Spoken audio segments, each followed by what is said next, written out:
Welcome to another season of Tennessee football. One day from kickoff, Rocky Top Roundtable. It's Tennessee and Ball State coming up tomorrow night at 7 o'clock.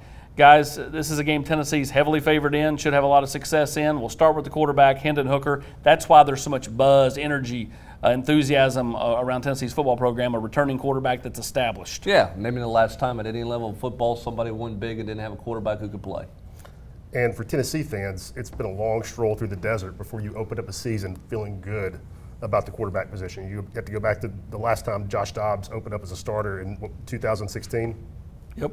Yeah, that's the last time that they were there. And again, Eric, it changes everything you do in the summer in terms of how you go about your preparations. It changes your expectation. It changes how fast you can go in fall camp. Everything's different when you got a proven signal caller. Yeah, no doubt. And not only is he the proven signal caller, he's the starting quarterback, but he's now a leader of this football team. As he played better and the weeks went on a season ago, he gained confidence. That confidence grew into the offseason. You couple that with Cedric Tillman, of course, 4 or 5 returners on the offensive line. Not just the quarterback, of course, he leads it, but that entire offensive unit, got a lot of confidence coming into the season. What do you like best about Hendon Hooker from a standpoint of, is it just the maturity, is it his experience, and where do you think he can be better? I mean, you throw 30 touchdowns and 3 interceptions a year ago. Obviously, you can improve, but, I mean, the small window to improve, or am I wrong? No, I think you look at the history of Josh Heupel's offenses, and you look at the history of the quarterbacks and Josh Heupel's system and how much they've improved from year 1 to year 2, and I think that's where you get hope that Hendon Hooker takes a bigger step than even maybe we see right now. You look at what Drew Lock did year 1 to year 2 at Missouri, and Dylan Gabriel and those guys at UCF from year 1 to year 2. Rob, their numbers went up, their production went up. I think Hendon Hooker is just going to be more comfortable in this offense, which is going to make him a more productive player. I think he'll be more comfortable in the details. One thing we talked or heard Alex Golesh talk about and Joey Halsley is being able to move defenders with his eyes. Having more command of the offense, being able to move even faster. He was incredibly efficient last year, completing 67% of his passes, just the 3 interceptions.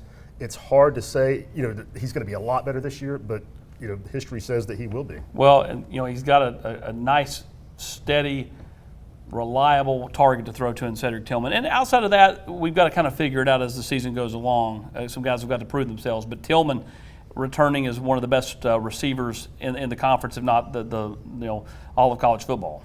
Eric, what's interesting about him is that's a guy that you heard last year, early in the year. You throw it to him because he could beat press coverage. Mm-hmm. And you think about the Tennessee wide receiving corps, he was kind of the last guy you thought would be that guy because he's not thought to be the most athletic guy. But as the season went along and he gained more and more confidence, he got faster and he developed a great chemistry with Hendon Hooker. Yeah, no doubt. And if they kept trying to get it into him behind the defense a season ago, and I actually kept sitting there early in the year thinking, why? Of all the receivers, why Cedric Tillman? And then you kind of saw that. Not just a guy that can beat press coverage, but a guy that can get behind the defense, can stretch the field vertically, good route runner. And the confidence, like Hendon Hooker, the confidence gain. He says he's always had that confidence, but he is a different man now than he was a year ago. And you follow in there with a QB1 and Cedric Tillman, and then you hope that Jalen Hyatt and some others can step up and kind of come into their own. Hubbs, you talked about second year for quarterbacks. I think when you just look at Josh Heupel's history of getting the ball to playmakers at the running back position, they've seemed to have success in this offense. A year ago, Jabari Small didn't get quite to 1,000, got close enough, and missed a good chunk of games due to injury. How much better can he be this year if he stays healthy? Well, 15 pounds heavier, Austin. I think he's definitely going to have a chance to be a better player than he was a year ago. I think he's going to be more durable. I think he's going to be more physical. The misnomer, Rob, about this offense when you look at Josh Heupel is that it's throw, throw, throw. It's tempo, throw, tempo, throw. Actually, they want to run the football, and they want to run the football effectively. I think Jabari Small, if he's healthy, is going to have a much better year than he did a year ago, and I thought he was solid in his first year in this system. Yeah, Hubbard, I think that's a great point, and it's a misnomer. Tennessee was second in the SEC in rushing last year at 218 yards per game, and I think it's a real complementary offense. The run sets up the pass sets up the run, and I'm with you. I look for Jabari to really benefit from the added weight. And, depth, a little bit of concern at running back, though. And not just Jabari, but Jalen Wright, who, of course, has missed some time over the duration of fall camp. He's put on 10 to 15 pounds. He looks like a different guy, and those two guys are plenty experienced, and they're going to have to. You're going to need them to play an awful lot of football because the guys you have behind him, though a lot of promise in Dylan Sampson, Justin Williams-Thomas, they are true freshmen who will play, but you would really like to rely on that junior and that sophomore ahead of you who have a whole lot of experience. Yeah, and Jalen Wright here at the tail end of fall camp has come on enough. I expect him to be the number 2 tailback on the field for Tennessee coming up tomorrow night against Ball State. I think ultimately his offseason work, even though he was limited in fall camp, supersedes anything that the freshman could have done to this point. The staff really happy with really all 4 of those kids, but really happy with that offseason, that drive that Jalen Wright did have. Flip to the defensive side. Byron Young's going to get after the quarterback. He got stronger as the season went along a year ago. I mean, you go back to, when he finally got eligible 2 games in to where he was in the month of November, and it was 2 different players. Yeah, I don't think there's any doubt. And you talked about the game slowing down a little bit. He tried to set guys up to make play, to make a sack and to make a play. He always runs hard to the football. I think you're going to see a big step with him. I think one of the keys to this defensive front, how healthy can Tyler Barron stay on the opposite side of him, Austin, and how effective can he be? And then can Rodney Garner mash it together in the middle and find, amongst 4 or 5 guys, find 2 effective defensive tackles play in, play out? Yeah, I agree with you. I'd be interested to see who can they marry just a couple of guys together to get the production Matt Butler gave you a year ago. Matt Butler was a snap eater. Matt Butler was very, very productive, and it just did a lot of the dirty work. Mm-hmm. Who is that guy this year? Is that Karak Garland? Can they get Bryson Easton to be more competitive, snap in, snap out? He's got a ton of upside, but they need Tyler Barron to really, to me, grow and build upon the flashes he showed at different points last year, Eric.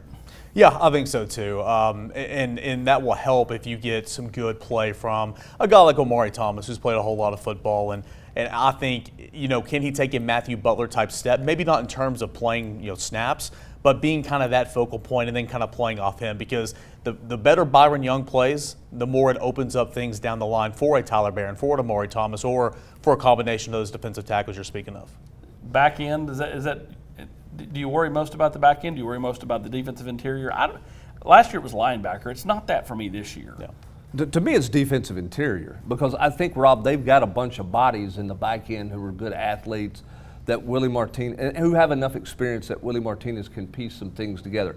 Am I concerned about him at corner? Sure. But for me, the bigger thing is, can they stop the run in the middle of the football field? Who is it besides Omari Thomas in the defensive interior? That's my bigger concern. I mean, I can see it both ways. I mean, you bring back 3 guys in the secondary that have played a lot of football for you in McCullough, Flowers, and Burrell. But I don't know how much high-level football they played for you.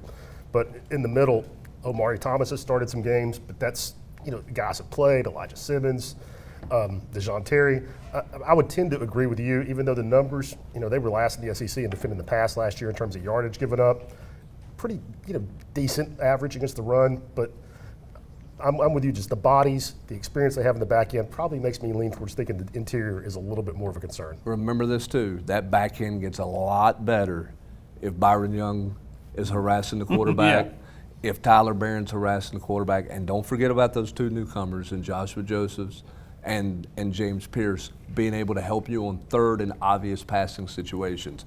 Those guys up there can make that back end, make their life a lot easier, make you feel a lot better about the back end if they can get to the quarterback. But can they get them into 3rd and long? Can they stop the run on 1st and 2nd down and get teams into 3rd and long? Yep. And tomorrow it is Tennessee and Ball State. That's coming up tomorrow at 7 o'clock. A lot of big things happening tomorrow. Familiar faces, old steady names, but there will be some new faces and maybe a new shine on a product over on campus. For the guys, I'm Austin Price for the Rocky Top Roundtable.